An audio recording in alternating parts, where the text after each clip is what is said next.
মা বাবার সাথে বেয়াদবি করলে ফলাফল কেমন হয় শুনেন। কুমিল্লার একটা এলাকার নাম হলো চান্দিনা।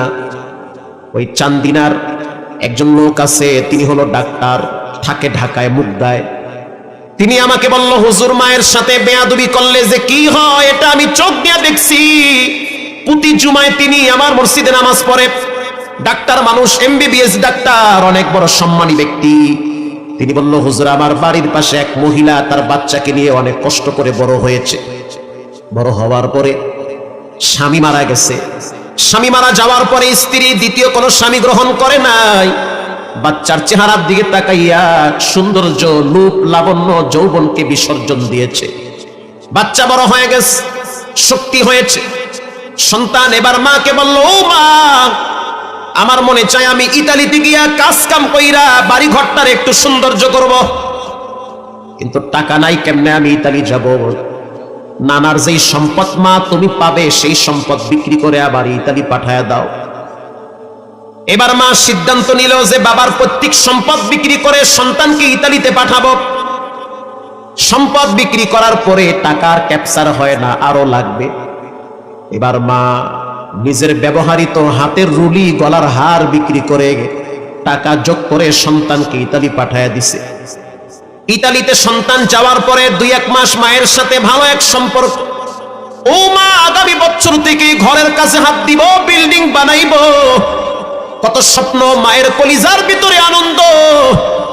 যদিও আমি দ্বিতীয় স্বামী হিসেবে কাউকে গ্রহণ করি নাই, সন্তানের ভবিষ্যতের দিকে তাকায়া আজকে সেই সন্তান প্রতিষ্ঠিত হয়েছে, মানুষ হয়ে গেছে। এবার সেই ডাক্তার বলে, হুজুর 3-4 মাস যাওয়ার পরে সন্তান কেমন জানি পরিবর্তন হয়ে গেছে। পরে বুঝতে পারলাম সন্তান একটা মেয়ের পাল্লায় পড়ছে। এই মেয়েটার সাথে ফোনে নিয়মিত কথা হয়, আলাপ হয়। আল্লাহর কসম, আল্লাহর জাত ও সিফতের কসম, মিথ্যা বললে যেন আমার জিহ্বাটা বেকা হয়ে যায়। গতকালকে বয়ান করছি কুমিল্লায়, লাঙ্গনকোট কুমিল্লায়। গাড়িতে বসলাম, এক ভদ্রলোক আইসা চোখের পানি ছেড়ে কেঁদে দিয়েছে, হুজুর আমার সন্তান এখন কন্টিনিউ এসএসসি পরীক্ষা দেয়, কিন্তু আমার সন্তান একটা মেয়ের পাল্লায় পড়ে পরিবর্তন হয়ে গেছে। সন্তানটা ঘরেও থাকে না, রাত জেগে জেগে মেয়েটার সাথে সময় দেয়। একটু দোয়া করেন, কিছু বললে সন্তান আমাকে মারতে চায়। এরকম সন্তান আজকে ঘরে ঘরে অভাব না, আছে না? নাই, কিচ্ছু হবে না, ভবিষ্যৎ জিন্দেগি অন্ধকার হয়ে যাবে। মা টের পাইছে সন্তান পরিবর্তন হয়ে গেছে। কিছুদিন পরে সন্তান গোপনে ওই মেয়েটাকে বিবাহ করেছে। মেয়েটা বলেছে, বিবাহ বসতে পারি, শর্ত একটা, যে তুমি আমাদের বাড়িতে আসবে, টাকা পয়সা যা কামাই করবে আমার হাতে দিবে, তোমার মায়ের সাথে সম্পর্ক রাখতে পারবে না। ছেলেটা মেয়ের প্রেমে অন্ধ হয়ে গেছি, মানসিক প্রতিবন্ধী হয়ে গেছে, ভালোবাসার জোয়ার চলে আসছি, একা একা বাংলাদেশে চলে আসছে, গোপনে বিবাহ করেছে। বিবাহ করার পরে শ্বশুর বাড়িতে কিছুদিন থাকলো। এরপরে শ্বশুর শাশুড়ি স্ত্রী সহ এয়ারপোর্টে সন্তানটাকে আগায় দিছে, যাও ইতালিতে নিরাপদে যাও। কারণ শ্বশুর শাশুড়িও টের পাইছে টাকার গাছ, মসমসা টাকা কামাই করে, এরই তো দরকার। কথা ঠিক না ব্যাঠি? এরই তো দরকার। এবার সন্তান বিদেশে যাওয়ার পরে নিয়মিত শ্বশুর শাশুড়ির সাথে যোগাযোগ, মায়ের সাথে সম্পর্ক নাই। দীর্ঘদিন হয়ে গেল। মা তো রাত্রিবেলা চোখের অশ্রু যায় নামাজে ধরায়, আর বলে, আল্লাহ কেমন সন্তান দিলা, কত স্বপ্ন, কত চিন্তা ভাবনা, সব তো মাটি হয়ে গেল, খাও নেই তো পেটে জুড়ে না। হঠাৎ একদিন মা শুনতে পাইল যে আমার সন্তান গ্রামে আসতেছে। কোন গ্রামে? বলে পাশের গ্রামে সন্তানের বন্ধুর বোনের বিবাহের অনুষ্ঠানে আসবে। তো মা চিন্তা করলো হয়তো আমার সাথে একটু দেখা করে যাবে। সন্তান বিবাহের অনুষ্ঠান কমপ্লিট করে যখন গাড়ি নিয়ে ঢাকায় রওনা হয়েছে, মা আর নিজেকে সামাল দিতে পারে নাই। মা বুঝতে পারছে যে সন্তানের ভিতরে মনুষ্যত্ব নাই, পশুর চেয়েও খারাপ হয়ে গেছে। সন্তানের মহব্বতে মা এবার রাস্তায় দাঁড়ায় রইছে। এবার সন্তান যখন গাড়ি টান মারছে, মা সামনে দাঁড়ায় বলে, টান দিস না, একটা বারের জন্য তোর বাবার ভাঙ্গা খাটটা একটু বসে যা। সন্তান বলতে আছে, রাস্তা ছেড়ে দাও, ব্যস্ত আছি আমি, পরে দেখা করব, তোমাকে পরিচয় দিলে আমার মান সম্মান থাকবে না, তুমি তো ফকিরনি, তুমি তো গরিব, তোমার ওই ভাঙ্গা টিমের ঘর দেখলে আমার স্ত্রী মন খারাপ করবে, শ্বশুর শাশুড়ি মনে করবে যে আমি ফকিন্নির পোলা। মা বলতে আছে, সন্তান জীবনে কোনোদিন তোর শ্বশুর শাশুড়ির সাথে আমার দেখা করাইস না, একটা বারের জন্য আমার ঘরে আইসা আমার হাতে এক গ্লাস পানি খেয়ে যা। আমি তো তোমাকে লম্বা টাইম পেটে রাখছি, তোমাকে রাত জেগে জেগে পাখা দিয়া বাতাস কইরা ঘুম পাড়াইছি, গভীর রাত পর্যন্ত তোমাকে আমি সুস্থ করার জন্য পাশে বসে বসে যত্ন করেছি। তখন তো আর বউ ছিল না, তখন তো শ্বশুর শাশুড়ি ছিল না, এখন তোমার অভাব নাই, বারবার খবর নেয় তোমার, তুমি কেমন আছো। আলগা দরদ এখন বায়া বায়া পড়ে, ঠিক না ব্যাঠি? এতদিন তো খবর ছিল না। সন্তান বলল সময় নাই, জায়গা পরে আসবো। মা চিন্তা করলো সন্তান থাকবে না, চলে যাবে। জানলার ফাঁক দিয়া মা হাত ঢুকা দিছি, যাইস না, একটা বারের জন্য ঘরে বসে যা। সন্তান এমন নিষ্ঠুর পাশাদ, মাকে এমন জোরে একটা ধাক্কা মারছে, গাছের সাথে গিয়া মা পড়ে গিয়েছে। বাড়ি খাওয়ার সাথে সাথে মায়ের কপালে প্রচন্ড আঘাত পাইছি, রক্ত বায়া বায়া পড়ছে। তারপরেও মা চিল্লায়া চিল্লায়া বলতে আছে, আল্লাহ ও আমারে যদিও কষ্ট দিছে, তুমি রাগ কইরা ওরে কষ্ট দিও না। যদিও আমার কপাল থেকে রক্ত ঝরাইছে, তুমি রাগ কইরা শাস্তি দিও না, কারণ সমস্ত কিতাব হাদিসে লেখা মাকে কষ্ট দিলে বেশি দিন আরামে টিকতে পারে না। সন্তান তো বিদেশে চলে গেল, এদিকে মা যাযাবরের মতো জীবন পার করতেছে ঘরে। মাসখানেক পরে ডাক্তার বলতে আছে, হুজুর এই মহিলাটা আমার বাড়িতে আসছে রাত্র 3টায়, আইসা দরজায় লক করতে আছে, ডাক্তার একটু খবর নিয়ে দেখেন আমার সুমন কেমন আছে। ডাক্তার বলতে আছে রাত্র 3টা বাজছে, সমস্যা কি? বলে আমি তো একটা খারাপ স্বপ্ন দেখছি। এটা কোনো বানোয়াট কিচ্ছা কাহিনী না, এটা হলো কুমিল্লার বাস্তব ঘটনা। আল্লাহু আকবার। ডাক্তার বলতে আছে খবর কেমনে নিব? মহিলা বলতে আছে যেমনে হোক খবর নেন, আমার সন্তান কেমন আছে। ডাক্তার বলল কি স্বপ্নে দেখলা? বলে আমি দেখছি আমার সন্তান একটা ফ্যাক্টরির ভিতরে মিশিং চলতেছে, মিশিং এর ফিতার সাথে আমার সন্তানের হাত পেঁচাইছে। হাত পেঁচাইতে পেঁচাইতে পেঁচাইতে পেঁচাইতে শরীর থেকে হাতটা আলাদা হয়ে গেছে। এটা আমি স্বপ্নে দেখছি, তাড়াতাড়ি একটু খবর নেন। ডাক্তার বলতে আছে হুজুর আমি এই মহিলাটারে একটু বুঝায় শোনাইয়া বাড়িতে পাঠায় দিছি।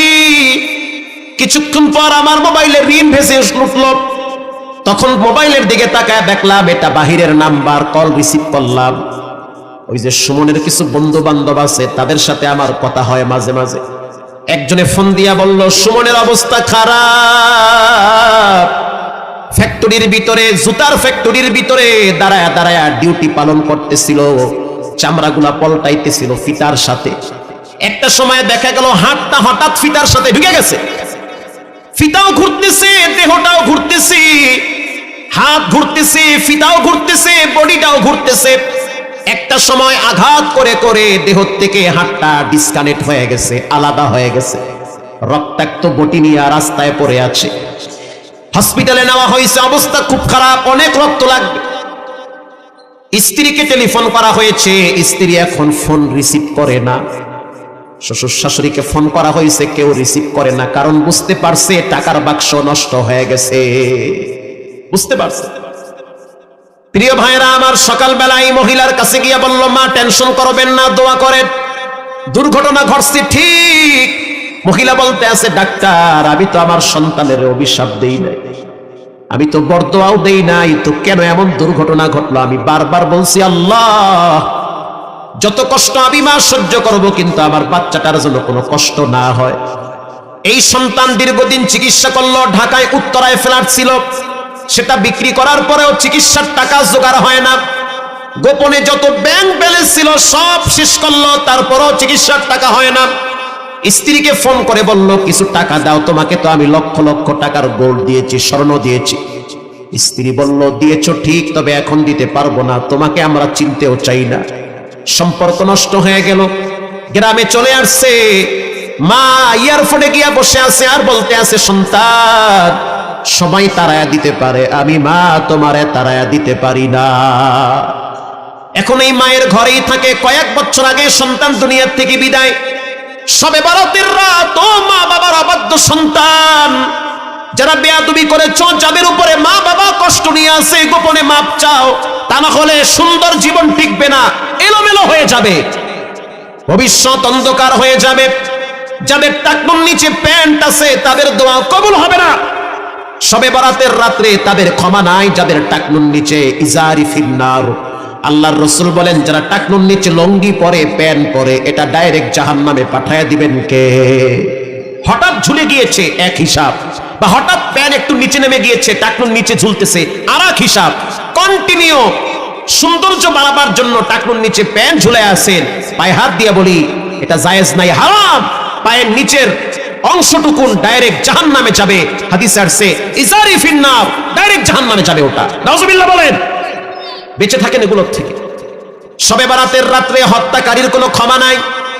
প্রিয় ভাইয়েরা আমার, এর জন্য পাক্কা নিয়ত করে নেন, এখানে অনেক মা বাবার অবাধ্য সন্তান আছেন যারা কোনোদিন মা বাবার সাথে আর বেয়াদবি করবেন না, আল্লাহর সাথে কখনোই শিরিক করবেন না, জীবনে নামাজ ছাড়বেন না, হারাম খাবেন না, আব্বা আম্মার সাথে দুরাচরণ করবেন না। দিলটা যদি নরম থাকে, তওবার নিয়াইতে দুইটা হাত আল্লাহকে দেখায় দেই। নারায়ে তাকবীর। সুমনের অবস্থা খারাপ। ফ্যাক্টরির ভিতরে, জুতার ফ্যাক্টরির ভিতরে দাঁড়ায়া দাঁড়ায়া ডিউটি পালন করতেছিল, চামড়াগুলা পল্টাইতেছিল ফিতার সাথে। একটা সময় দেখা গেল হাতটা হঠাৎ ফিতার সাথে ঢুকে গেছে, ফিতাও ঘুরতেছে, দেহটাও ঘুরতেছে, হাত ঘুরতেছে, ফিতাও ঘুরতেছে, বডিটাও ঘুরতেছে। একটা সময় আঘাত করে করে দেহ থেকে হাতটা ডিসকানেক্ট হয়ে গেছে, আলাদা হয়ে গেছে, রক্তাক্ত বটি নিয়ে রাস্তায় পড়ে আছে। হসপিটালে নেওয়া হয়েছে, অবস্থা খুব খারাপ, অনেক রক্ত লাগবে। স্ত্রীকে টেলিফোন করা হয়েছে, স্ত্রী এখন ফোন রিসিভ করে না। শ্বশুর শাশুড়িকে ফোন করা হয়েছে, কেউ রিসিভ করে না, কারণ বুঝতে পারছে টাকার বাক্স নষ্ট হয়ে গেছে, বুঝতে পারছে। প্রিয় ভাইরা আমার, সকালবেলায় মহিলার কাছে গিয়ে বলল, মা টেনশন করবেন না, দোয়া করেন, দুর্ঘটনা ঘটছে ঠিক। মহিলা বলতে আছে, ডাক্তার আমি তো আমার সন্তানের অভিশাপ দেই নাই, আমি তো বরদোয়াও দেই নাই, তো কেন এমন দুর্ঘটনা ঘটলো? আমি বারবার বলছি আল্লাহ যত কষ্ট আমি মা সহ্য করব, কিন্তু আমার বাচ্চাটার জন্য কোনো কষ্ট না হয়। এই সন্তান দীর্ঘদিন চিকিৎসা করলো, ঢাকায় উত্তরায় ফ্ল্যাট ছিল, সেটা বিক্রি করার পরেও চিকিৎসার টাকা জোগাড় হয় না। গোপনে যত ব্যাংক ব্যালেন্স ছিল সব শেষ করলো, তারপরেও চিকিৎসার টাকা হয় না। স্ত্রীকে ফোন করে বলল, কিছু টাকা দাও, তোমাকে তো আমি লক্ষ লক্ষ টাকার গোল্ড দিয়েছি, স্বর্ণ দিয়েছি। স্ত্রী বলল, দিয়েছো ঠিক, তবে এখন দিতে পারবো না, তোমাকে আমরা চিনতেও চাই না। সম্পর্ক নষ্ট হয়ে গেল। গ্রামে চলে আসছে, মা ইয়ারফোনে গিয়া বসে আছে আর বলতে আছে, সন্তান সবাই তারায়া দিতে পারে, আমি মা তোমারে তারায়া দিতে পারি না। এখন এই মায়ের ঘরেই থাকে। কয়েক বছর আগে সন্তান দুনিয়ার থেকে বিদায়। শবে বরাতের রাত, ও মা বাবার অবাধ্য সন্তান, যারা বেয়াদবি করেছো, যাদের উপরে মা বাবা কষ্ট নিয়ে আছে, গোপনে মাপ চাও, তা না হলে সুন্দর জীবন টিকবে না, এলোমেলো হয়ে যাবে, ভবিষ্যৎ অন্ধকার হয়ে যাবে।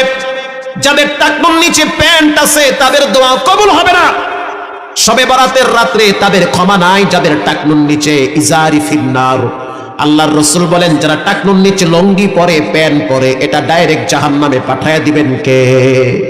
হঠাৎ ঝুলে গিয়েছে এক হিসাব, বা হঠাৎ প্যান্ট একটু নিচে নেমে গিয়েছে, টাকনুর নিচে ঝুলতেছে আর এক হিসাব। কন্টিনিউ সৌন্দর্য বাড়াবার জন্য টাকনুর নিচে প্যান্ট ঝুলে আছেন, পায়ে হাত দিয়ে বলি এটা জায়েজ নাই, হারাম। পায়ের নিচের অংশটুকুন ডাইরেক্ট জাহান্নামে যাবে। হাদিসে আসছে ইজারি ফিন্নার, ডাইরেক্ট জাহান্নামে যাবে ওটা। নাউজুবিল্লাহ বলেন। বেঁচে থাকেন এগুলোর থেকে। শবে বরাতের রাত্রে হত্যাকারীর কোনো ক্ষমা নাই। প্রিয় ভাইয়েরা আমার, এর জন্য পাক্কা নিয়ত করে নেন, এখানে অনেক মা বাবার অবাধ্য সন্তান আছেন যারা কোনোদিন মা বাবার সাথে আর বেয়াদবি করবেন না, আল্লাহর সাথে কখনোই শিরিক করবেন না, জীবনে নামাজ ছাড়বেন না, হারাম খাবেন না, আব্বা আম্মার সাথে দুরাচরণ করবেন না। দিলটা যদি নরম থাকে, তওবার নিয়াইতে দুইটা হাত আল্লাহকে দেখায় দেই। নারায়ে তাকবীর।